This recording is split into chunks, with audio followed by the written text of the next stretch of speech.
Teman-teman yang dirahmati Allah Subhanahu wa taala, musibah apa yang paling fatal dan paling menyakitkan dalam hidup kita coba? Ini ada dapat beberapa share ya. Kata sebagian teman-teman, musibah yang paling luar biasa itu dan susah banget buat ngerelain, ditinggal pas lagi sayang-sayangnya.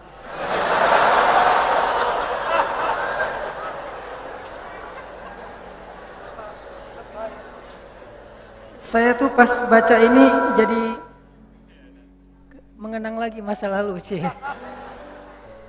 Masa lalu teman saya maksudnya. Atau ada juga yang bilang musibah paling besar yang susah direlain tuh harddisk ke format bersama kenangannya.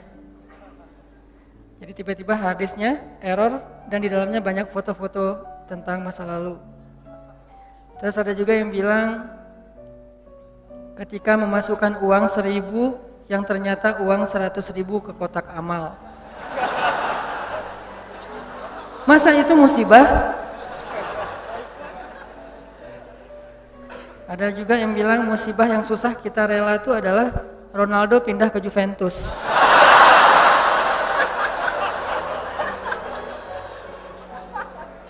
Buat saya musibah hari ini adalah Belgia kalah sama Prancis.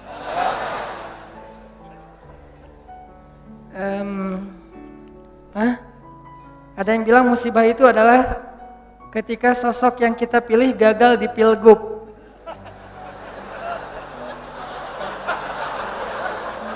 Ini yang ngomong bukan saya ya. Nah, saya emang gak gagal, cuman gak kepilih. Terus ada juga musibah yang paling berat itu katanya gak di fallback. Oh, kasihan ya. Tahu nggak apa musibah paling besar dalam hidup kita? Musibah paling besar dalam hidup kita itu ditolak sama Allah. Itu musibah paling besar dalam hidup kita. Kayak yang kita baca tadi di dalam surat Al-Munafiqun, ketika mereka berkata di hadapan Nabi Muhammad SAW, "Nashhadu annaka innaka la Rasulullah." Kami bersaksi engkau itu benar-benar Rasulullah. Kata Allah, "Wallahu ya'lamu innaka la rasuluh, wallahu yashhadu innal munafiqina lakadzibun." Allah juga tahu kamu rasulnya dan Allah tahu kalau orang-orang munafik itu adalah orang-orang yang pendusta. Jadi hal yang paling menyakitkan, hal yang paling rugi, hal yang paling ngenes, hal yang paling sedih, hal yang paling musibah besar dalam hidup seorang manusia itu adalah bukan ditolak oleh orang yang dia kecengin, bukan ditolak oleh mertua yang dia datang baik-baik untuk melamar gara-gara kurang modal, gara-gara kurang dalil, gara-gara kurang meyakinkan. Bukan itu musibah yang paling besar, itu musibah tapi masih kurang besar. Apa yang paling besar? Ditolak oleh Allah Subhanahu wa taala. Karena siapapun yang mendapatkan Allah, maka dia mendapatkan semua kebaikan dunia. Dan siapa yang kehilangan Allah, maka dia kehilangan semua kebaikan dunia dan akhirat. Siapa yang mendapatkan Allah? Dalam tanda petik ya. Arti mendapatkan Allah itu mendapatkan ridha Allah, dapat like dari Allah, dapat perhatian dari Allah. Siapa yang mendapatkan Allah, maka dia mendapatkan semua kebaikan dunia dan akhirat. Dan siapa yang kehilangan Allah, berarti dia kehilangan semua kebaikan di dunia dan akhirat. Inilah musibah yang paling besar, teman-teman. Kayak Allah berfirman di dalam Al-Baqarah yang saya sering ulang-ulang. Ketika ada orang yang bilang, "Wa minan nasi man yaqulu amanna billahi wa bil yaumil akhir." Di antara manusia ada yang mengatakan kami beriman kepada hari Allah dan hari akhir. Apa jawaban Allah? "Wa ma hum bimu'minin." Mereka bukan orang yang beriman. Atau di dalam akhir surat Al-Hujurat, ketika orang-orang munafik mengatakan mereka beriman, mereka masuk Islam, kata Allah, sesungguhnya Allah tahu apa yang ada di dalam hati mereka, apakah mereka benar-benar beriman atau tidak. Qalatil a'rabu amanna. Orang Arab Badui mengatakan kami beriman. Qul lam tu'minu walakin qulu aslamna. Kalian belum beriman, kalian baru masuk Islam. Ini artinya teman-teman ditolak oleh Allah Subhanahu wa taala. Ada orang yang sholat, dia puasa, dia haji, dia umroh, dia sedekah, dia tilawah Al-Quran, tetapi dia ditolak oleh Allah Subhanahu wa taala. Kenapa Allah menolak seseorang? Padahal dia mengatakan kalimat yang baik. Kenapa Allah menolak orang-orang yang mengatakan nashhadu innaka la Rasulullah, kami bersaksi engkau Rasulullah.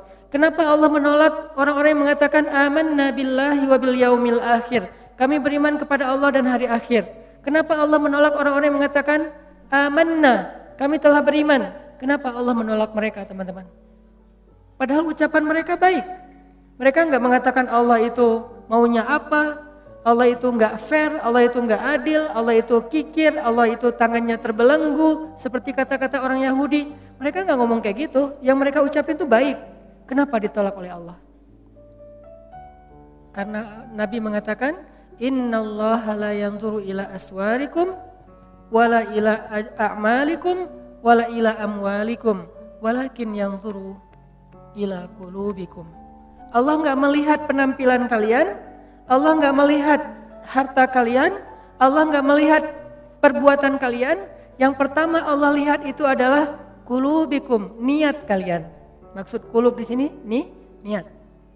Karena banyak yang salah paham juga teman-teman. Ada yang mengatakan udahlah gak usah terlalu fanatik, yang penting kan hati.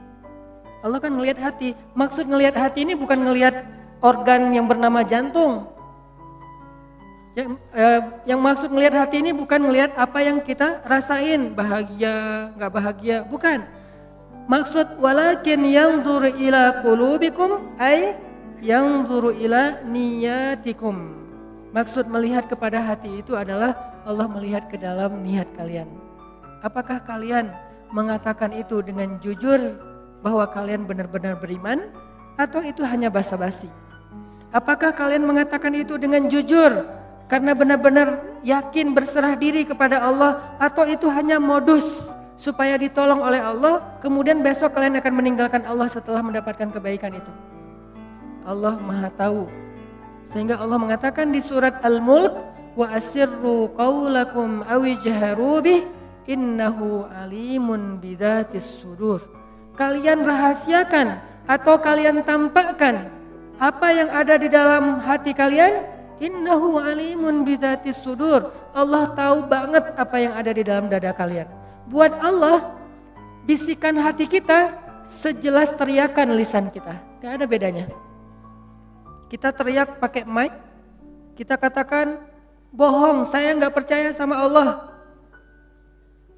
Lalu kita teriakkan dengan hati, kita berbisik dengan hati, dengan sepelan mungkin, saya nggak percaya sama Allah. Itu suara hati dan suara mulut kita, lisan kita di sisi Allah sama, nggak ada bedanya. Nggak ada cerita kalau dengan mulut kita bilang, ya Allah saya percaya kepada engkau, saya berserah diri kepada engkau, Allah dengar. Giliran dalam hati kita bilang, enggak sih sebetulnya enggak gitu-gitu amat. Apa? Allah enggak kayak gitu.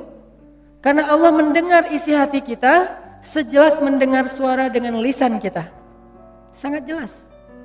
Sehingga ketika ada Nabi yang berdoa dengan suara yang lirih, Nabi siapa? Zakaria. Dzikru rahmati rabbika abadahu Zakaria idh nada rabbahu nidaan khafiyya. Nidaan khafiyya, suara yang lembut, pelan, lirih, tidak ada yang mendengar seorang pun kecuali Allah Subhanahu wa taala. Allah mendengar dengan jelas. Bahkan kalau suara itu tersembunyi di dalam lautan yang gelap, lebih dalam daripada Danau Toba, gelap banget nih. Karena nggak mungkin ikan haut, ikan paus hidupnya di perairan yang dangkal, nggak mungkin.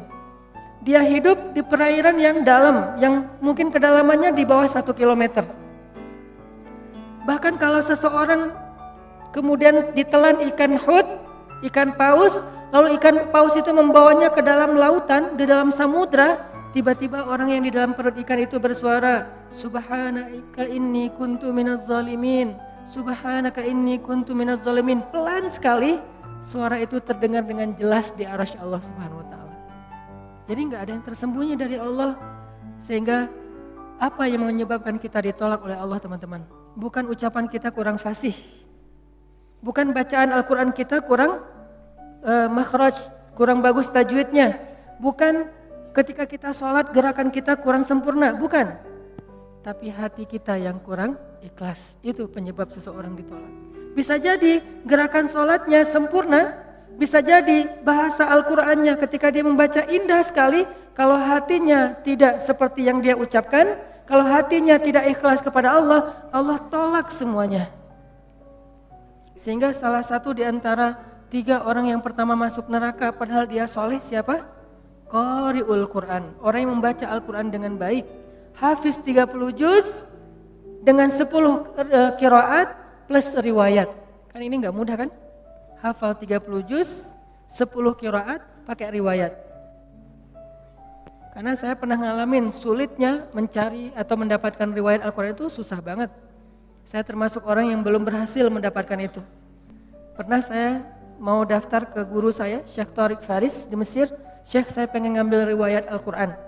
Syekh senang karena beliau suka dengan bacaan saya. Ya udah sini, saya akan ajarin kamu. Syaratnya pertama, kamu hafal 1 buku. Saya dikasih 1 buku, tebalnya 500 halaman. Isinya adalah syair. Kurang lebih 500 halaman, isinya syair. Dan syair itu berbunyi tentang cara baca Al-Quran. Huruf ini ketemu huruf ini, dibaca begini. Ayat ini wakafnya di sini, Nabi dulu wakafnya di sini, ini bacanya dengan riwayat ini begini, riwayat itu begitu dan seterusnya. Tapi bentuknya syair, bahasa Arabnya matan. Syair 500 halaman kurang lebih disuruh hafal. Dikasih. Ternyata kita satu geng, saya beberapa teman-teman termasuk ada anak Mesir. Seminggu kemudian diuji sama Syekh. Ketika seminggu setelah itu kita datang ke Syekh, tiba-tiba anak Mesir, teman saya, dia bilang, Syekh, saya sudah hafal syair itu. Buku tebal, dia hafal seminggu. Terus dites sama Syekh saya, lancar. Terus Syekh saya tanya ke saya, Hanan gimana? Syekh, daftar isi juga belum? Daftar isinya aja belum kehafal, dia udah hafal 1 buku. Saking susahnya mendapatkan riwayat Al-Quran. Jadi kalau ada orang yang hafiz Al-Quran pakai riwayat, itu keren banget tuh.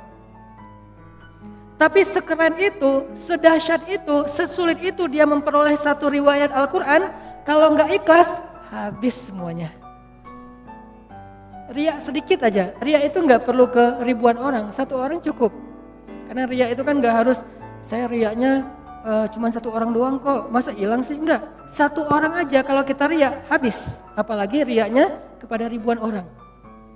Saya pernah ceritakan gimana sulitnya menjaga ikhlas. Ikhlas itu gampang, yang susah itu menjaga ikhlas. Di awal insya Allah ikhlas. Gak mungkin juga kita di awal pengen riya, kan gak mungkin ya. Usolli sunnata tahiyatul masjid ri'a an-nas. Kan gak ada ya. Saya sengaja sholat sunnah tahiyatul masjid karena pengen pamer aja. Allahu Akbar, kan gak mungkin kan. Gak ada di antara kita yang sengaja beramal karena pengen riya. Kita gak di level itu, insya Allah itu bukan level kita. Kita 1 level di atasnya. Di awal ikhlas. Pasti kita mengatakan lillahi ta'ala, karena Allah. Tapi masalahnya di tengah ketika kita lagi ngerjain itu. Ketika kita lagi sedekah lewat kenceleng, dari ujung kita lihat 1.000, 2.000, 5.000, paling banter 10.000, kita 100.000 gitu kan. Pas ngeluarin, asa nggak rela ya 100.000 tapi nggak ada yang lihat. Akhirnya kita sok ikhlas. Bukan ikhlas, so ikhlas, ditutup di depan biar nggak kelihatan, tapi di belakang orang pada ngelihat. 100.000.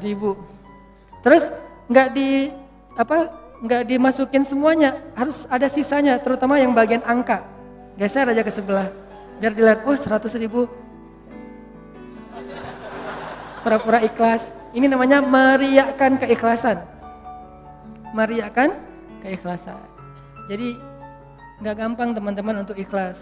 Makanya untuk menjaga keikhlasan. Makanya kita berlindung kepada Allah. Ya Allah, jangan tolak saya gara-gara saya tidak mampu menjaga ikhlas. Saya beristighfar, minta ampun kepadamu ya Allah kalau saya pernah riya. Karena kalau ditolak sama Allah, udah kita gak dapat kebaikan apa-apa. Di dunia maupun di akhirat. Kalau Allah menerima kita, maka kita diberikan kebaikan dunia dan akhirat. Wa innama likulli imri'in ma nawa. Semua orang mendapatkan sesuai dengan apa yang ada di dalam hatinya, niatnya, apa yang dia niatkan. Faman kanat hijratuhu ilallahi wa rasulih fa hijratuhu ilallahi wa rasulih. Kalau Allah menerima kita, kita minta apa aja Allah kasih. Tapi kalau Allah menolak kita, kita mau jungkir balik di Raudhah malam Jumat, bulan Ramadan, pas lagi Lailatul Qadar, gak akan diterima oleh Allah. Kenapa? Udah ditolak. Makanya musibah paling besar itu teman-teman ditolak oleh Allah. Dan Allah menolak kita bukan karena melihat perbuatan kita yang kurang sempurna, amal soleh kita yang tidak terlalu ideal, tapi karena Allah melihat hati kita yang cacat. Cacatnya itu bukan amalannya, tetapi perasaannya, hatinya, niatnya. Kan ada tuh cerita tentang 3 orang yang lagi touring, kemudian terjadi badai, akhirnya mereka berlindung di dalam sebuah gua kan. Kemudian jatuhlah sebuah batu besar menutup pintu gua, mulut gua. Akhirnya mereka sadar, wah kita gak akan selamat nih. Satu-satunya yang bisa buat kita selamat adalah kita duduk berdoa kepada Allah. Karena mau ngedorong batu gak mungkin, nyari jalan lain mentok. Duduklah mereka bertiga berdoa kepada Allah. Orang yang pertama berdoa, ya Allah, saya punya kedua orang tua yang udah sepuh. Ayah dan ibu yang sudah sepuh, yang sudah tua. Dan saya selalu berbakti kepada keduanya. Bahkan saya tidak pernah mau memberikan susu dari ternak saya kepada keluarga saya atau kepada siapapun sebelum saya memberikan terlebih dahulu kepada kedua orang tua. Jadi gak mau dia ngasih susu itu kecuali ke orang tuanya dulu baru keluarganya. Suatu malam orang tuanya minta susu, udah disiapin, dia peras susu ternaknya, pas mau dikasih ke orang tuanya ketiduran.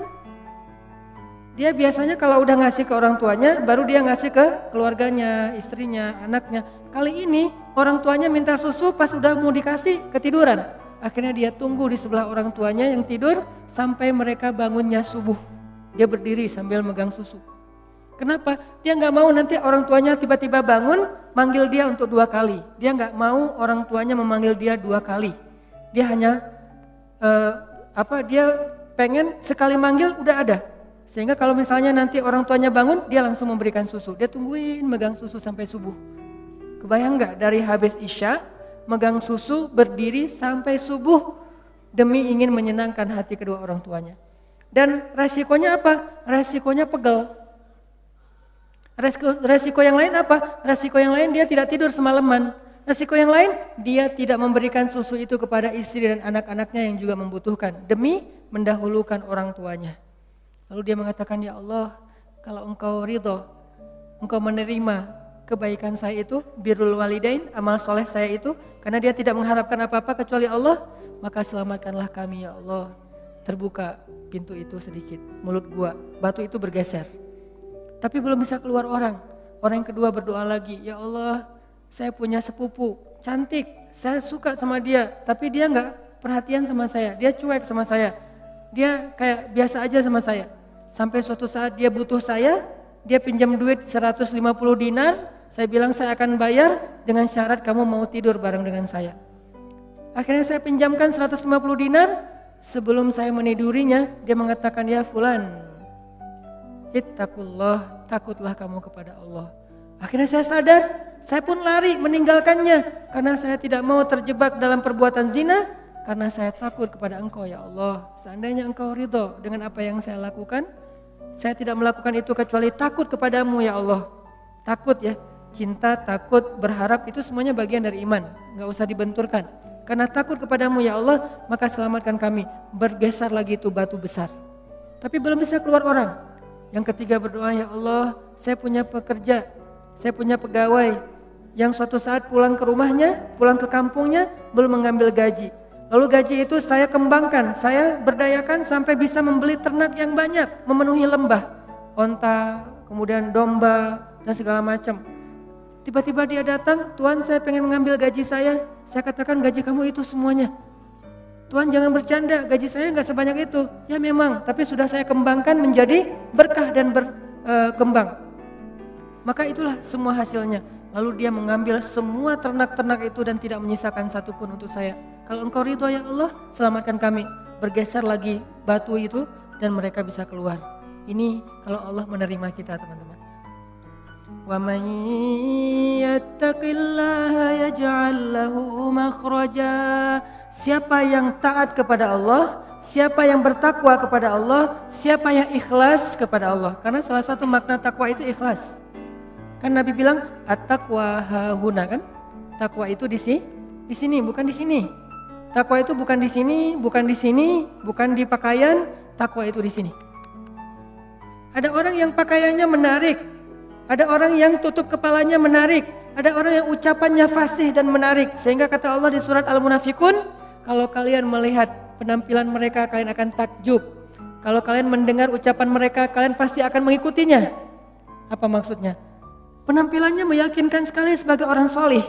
Terlihat sekali aura orang yang taat kepada Allah. Penampilannya tuh udah syar'i banget. Kalau dia seorang laki-laki, penampilannya terkesan orang yang paling banyak ilmu. Kalau dia seorang perempuan, penampilannya terkesan orang yang sangat menjaga diri, tertutup rapat auratnya.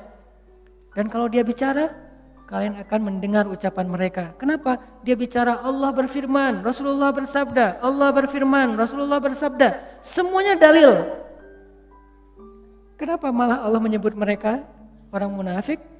Karena apa yang mereka tampilkan, apa yang mereka ucapkan tidak sesuai dengan apa yang mereka niatkan di dalam hati. Lagi-lagi ini bukan untuk menjudge orang lain. Jadi jangan sampai nanti kalau kita ngelihat ada orang yang berpenampilan solih, arti solih itu ya penampilannya kelihatan ahli ibadah, terus kita bilang, itu ada tuh di surat Al-Munafikun kayak gitu. Jangan. Langsung kita menjudge orang lain seolah-olah itu kayak di surat Al-Munafikun ayat 4. Terus kita lihat cewek yang jilbabnya syar'i, nah itu ayat 4 Al-Munafikun banget tuh. Nggak bisa, karena kita nggak tahu kan isi hatinya. Maka kalau kita nggak tahu isi hatinya, tugas kita apa teman-teman? Tugas kita adalah berbaik sangka. Tugas kita menghindari prasangka buruk. Tugas kita kepada sesama manusia berbaik sangka. Dan tugas kita kepada diri kita sendiri adalah muhasabah diri, memperbaiki diri kita sendiri, menghitung-hitung kesalahan kita sendiri. Kalau orang lain jangan cari-cari kesalahan, apalagi dihitung-hitung. Wala tajassasu, jangan cari-cari kesalahan orang lain. Sehingga kalau ada teman kita postingannya tuh bagus, tapi ada celah sedikit aja, itu yang dikomentarin. Padahal bukan itu inti dari postingan tersebut. Nah ini berarti tajassus. Apakah kita lupa dengan ayat itu? Padahal itu ayat yang paling populer di surah Al-Hujurat. Sampai Allah mengatakan, maukah kalian memakan bangkai saudara kalian sendiri sementara kalian merasa jijik? Ini artinya gak bisa kita menjudge orang lain. Ini lebih ke diri kita sendiri. Ternyata Allah gak ngelihat dulu penampilan kita, walaupun itu nanti akan dilihat, cuman bukan yang pertama. Kalau ini beres, baru dilihat yang penampilan, dilihat ucapan, dilihat perform kita. Kalau ini udah beres, kalau ini gak beres, yang lain gak dilihat. Jadi yang pertama Allah lihat apa niat kita melakukan sesuatu. Teman-teman yang dirahmati Allah Subhanahu wa taala, musibah apa yang paling fatal dan paling menyakitkan dalam hidup kita coba? Ini ada dapat beberapa share ya. Kata sebagian teman-teman, musibah yang paling luar biasa itu dan susah banget buat ngerelain, ditinggal pas lagi sayang-sayangnya.